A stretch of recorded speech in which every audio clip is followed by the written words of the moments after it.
Hi guys, so today I'm going to be filming quite a serious video compared to normal. I'm going to be speaking about something that is very close to my heart and quite personal. I didn't think I was going to be filming this video, and I don't even know if it's going to make it onto YouTube, to be honest, but I'm not going to cut it because I want it to feel like a conversation and a chat, and for you to kind of see the real raw side of this. So please bear with me if I pause to think, because I find it quite hard thinking on the spot. However, today I'm going to be speaking about emetophobia. This is something I have suffered with since I was 6. I'm now 19, so that's 13 years. I want to make this video for people who don't quite understand what emetophobia is and would like to know more, such as family, friends, anybody out there in the world, as well as people who have it and need something to relate to and to make them not feel so alone in it all. I am going to tell you the real definition of what it is. I've got it on my laptop because I didn't want to give you false information. Sorry about the aeroplane, so loud. Emetophobia is a phobia that causes overwhelming, intense anxiety pertaining to vomiting. This specific phobia can also include subcategories of what causes the anxiety, including fear of vomiting in public, fear of seeing vomit, a fear of watching the action of vomiting, or fear of being nauseated. So my emetophobia, I'd say, is quite severe and extreme. And I fear all those things. It obviously comes in different levels for people, but my emetophobia affects my daily life 24/7, 7 days a week. So yeah, I've had therapy in the past, different types, but they haven't really worked, and if they have, they've only really worked for 6 months to a year.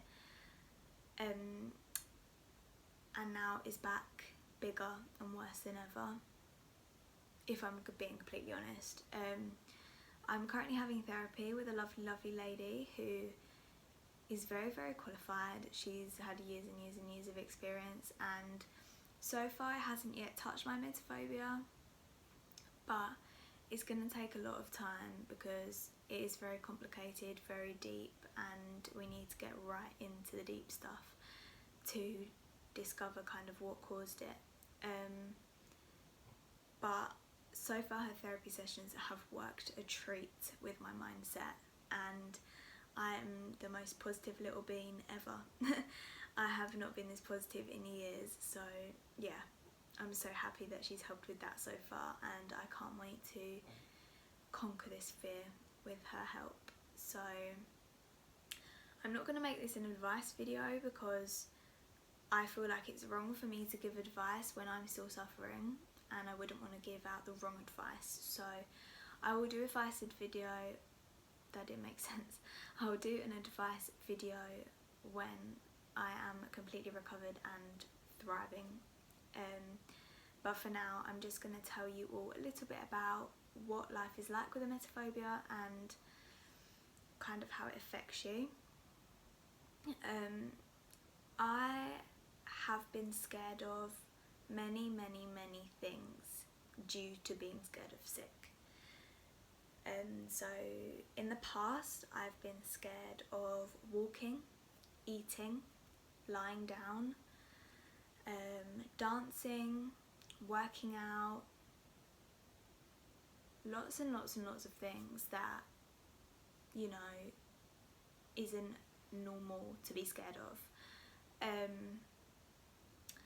Now at this moment in time, I can hold my hands up and say I am still scared of some of those things. I'm still scared of dancing, I'm still scared of working out, and I'm still scared of eating certain things. But I am no longer scared of walking, I'm no longer scared of eating majority of things, and I'm doing a lot better than I was, but I'm still not doing great. I set goals for certain things for me to overcome the fear of them, if that makes sense. So I am no longer scared of walking because each week I set an amount of steps for me to do a day.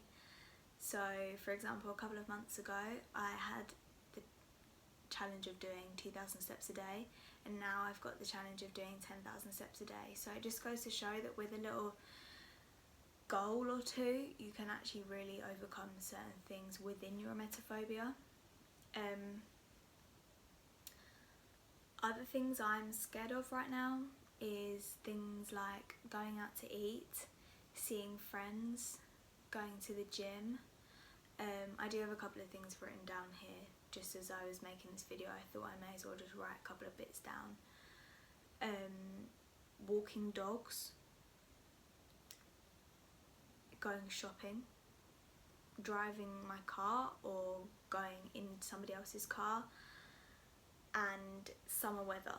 Now, those are only a few things that I'm scared of, and I don't want to make this a pity party. Like, that's not what this video is about. I want to just educate people about this subject, because it's such a common fear and we don't know enough about it, I feel like, to support others. So yeah, the reason why I'm scared of all these things is simply because I'm scared they are either going to make me sick, or I am either going to be sick in this environment or feel sick and feel like I'm not going to be able to cope with it. So for example, going out to eat, I'm more scared about the fact that if I eat something I could potentially choke, and the tables are quite close together, so I might not make it to the toilet in time. Or if I was to go to the gym, previously I have actually been sick from working out. So only once, like it wasn't a massive deal and I coped with it brilliantly, but that doesn't make me not scared of it. So I won't work out in the gym. I still don't work out in the gym. I will only stretch because that is what I feel comfortable with at the moment. So I'm scared that working out will make me sick, and then being sick in there is just not great. Do you know what I mean? So that is kind of how it's affecting me at the moment. I'm also quite scared to go out sometimes, just out of the house in general. So like, I guess all of those things really come under that bracket: seeing friends, going out to eat, walking dogs. For example, I'm scared that if they pull on the lead too much, my arm is going to ache, and then because my arm's aching, it's going to make me sick. It's completely irrational and makes no sense, but that is how our brains as emetophobics think. Summer weather too. Summer weather. I love the summer. I love getting a tan. We all know that. I love getting out in the sun, but I'm also absolutely petrified of having too much sun, getting too hot, just being out there in general for a long period of time. I will always have a massive hat on, or like I'll always be wearing sun cream no matter what, and I'll also try and stay in the shade. But this summer I have hardly been out in it when it's been really, really hot, as obviously in England right now it is quite hot. Today it's not, it's completely gloomy, but throughout the last few months it has been super, super hot, and I have been staying inside, basically hugging a fan, which, yeah, is annoying, but at the end of the day I can't be dealing with that much scaredness, if that makes sense. It also destroys relationships with family, friends, colleagues. It hasn't affected me with colleagues, but like it might do for other people. And it's just like never ending arguments about how you should be able to be going to do this, but in actual fact you feel as though, I don't want to use the word can't, but I will just to make it simple, you feel as though you can't do it. There's lots of tears, there's lots of broken relationships that never pick up again, there's lots of jobs lost because you're unreliable, because you feel like you can't go into work in case you're sick in front of people. The list goes on, but those are kind of the main things about relationships.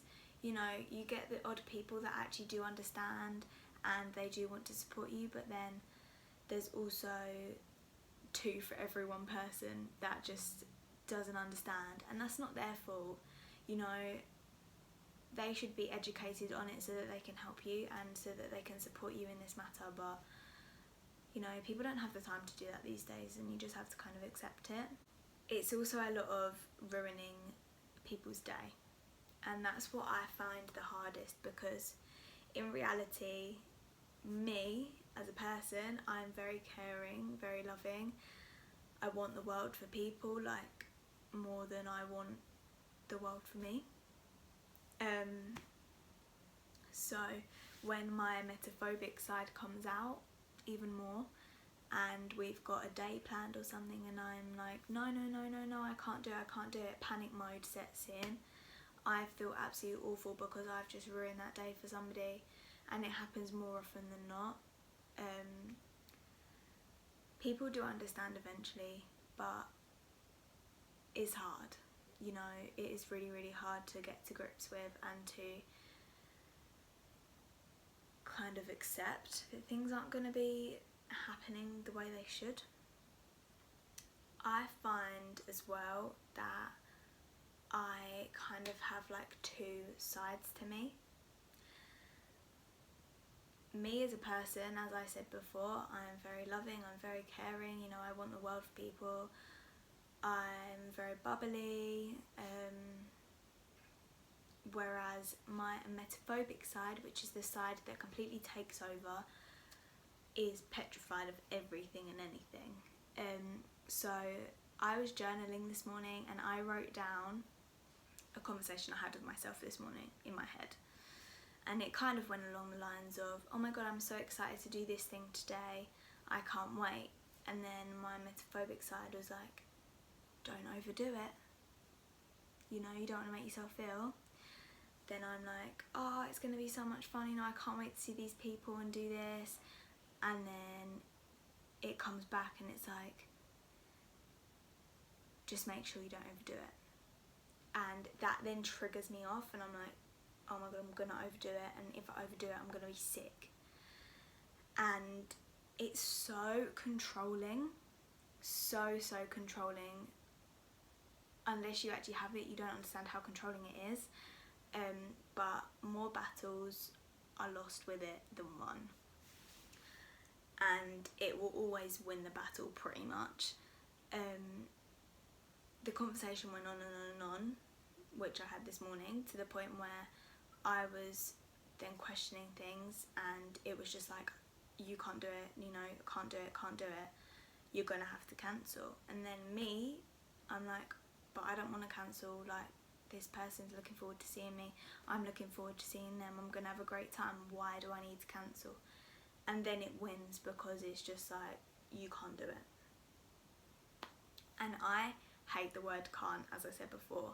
I hate it so much, because I can do anything if I put my mind to it, but that's my mind, and I know emetophobia is in my mind, but it's hard to explain. I don't know how to explain it. I can do anything if I put my mind to it, no matter what, but then when emetophobia is in my mind, it then completely takes over my whole mind, and it's just like, you can hardly do anything. Like, in an hour I have a meditation class, and I've cancelled it because I feel like I can't do it, simply because my emetophobic mind has taken over and said, you are not going to be able to cope in that, and you're probably going to be sick in there. And then me, being my gullible self, has been like, oh okay, yeah, that is true, that's 100% going to happen. Saying it out loud sounds so silly, and this is what I mean. I know that everything I think is not true at all to do with emetophobia, yet I can't change that. At the moment, obviously, in time I will, but at the moment I can't. And it makes you feel so frustrated, because, for example, if you were to have anorexia, you would believe you were fat, or whatever, that's an example, you'd believe you were fat, and that's the only thing you believe. Whereas with emetophobia, you believe that you're definitely not going to be sick, like there's no chance, but then at the same time you believe full well that you are going to be sick in front of all these people and it's going to be awful. So it's so frustrating, and it just isolates you from so many people. I haven't seen some friends in months because I just feel like I'm too scared to do so, and I feel lonely, if I'm honest, at the moment, and kind of a bit worthless because I'm just wasting my life. It sounds so bad, and I know I'm taking baby steps at the moment, and like that's good, you know, and I'm so happy that I am where I am at the moment and I'm not worse, but I just wish I was better. I've wasted so much money on like gym memberships and stuff because I'm going 4 times a week to stretch and stuff like that. Like, I know I'm still going, but it's not what I want to be going for, and I'm scared to do the things that I actually want to do, and like it's just completely ruined my life, if I'm honest, at the moment. It's really deep to say that, and it's quite a big statement to make, but it's true. It's completely ruined my life. I don't want to dance anymore, but then me as a person, I still do. But obviously that side of me is like, no, you don't want to dance anymore. You're going to be sick every time you dance. So then at the moment, I don't want to dance. Like, I would not even dream of going to a dance class at the moment. Yet when I watch videos of my friends dancing and stuff, I'm like, oh my god, I miss it so much. Like, all I want to do in the world right now, if I had one thing to do, I'd want to dance all day long because I miss it so much. And like, all I want to do is work out at the moment, and I can't because of this fear. And it's so irrational, it's a joke, but I can't get past that stage. Oh, it's so annoying. But that's kind of the extent that it changes you and your life too. And that's what I want people to realise, is that it's not actually just the fear of being sick. It makes you fear so many different things. It's pretty mental, and the mind is a very powerful place.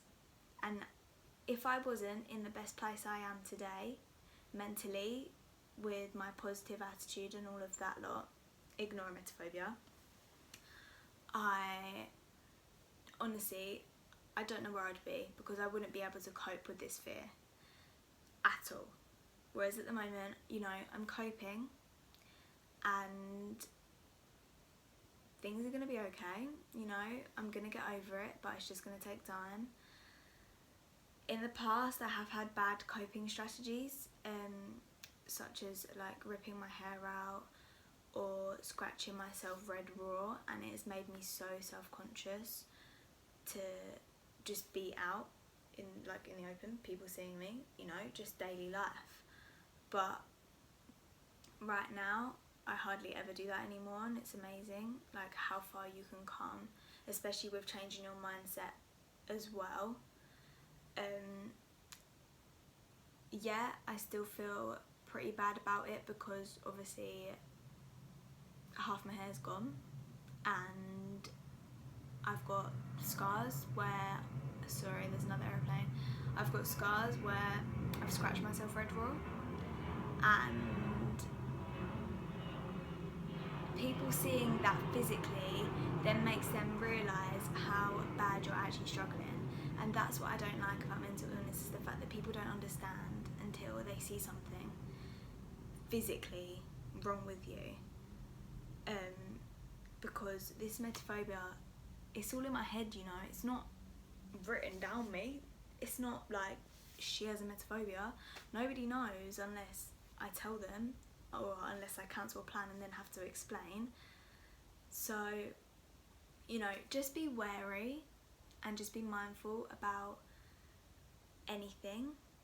And if someone is struggling, open your arms and let them have a hug, because that is all I want right now, if I'm honest.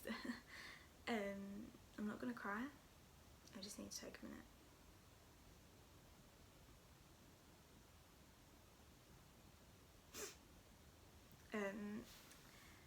I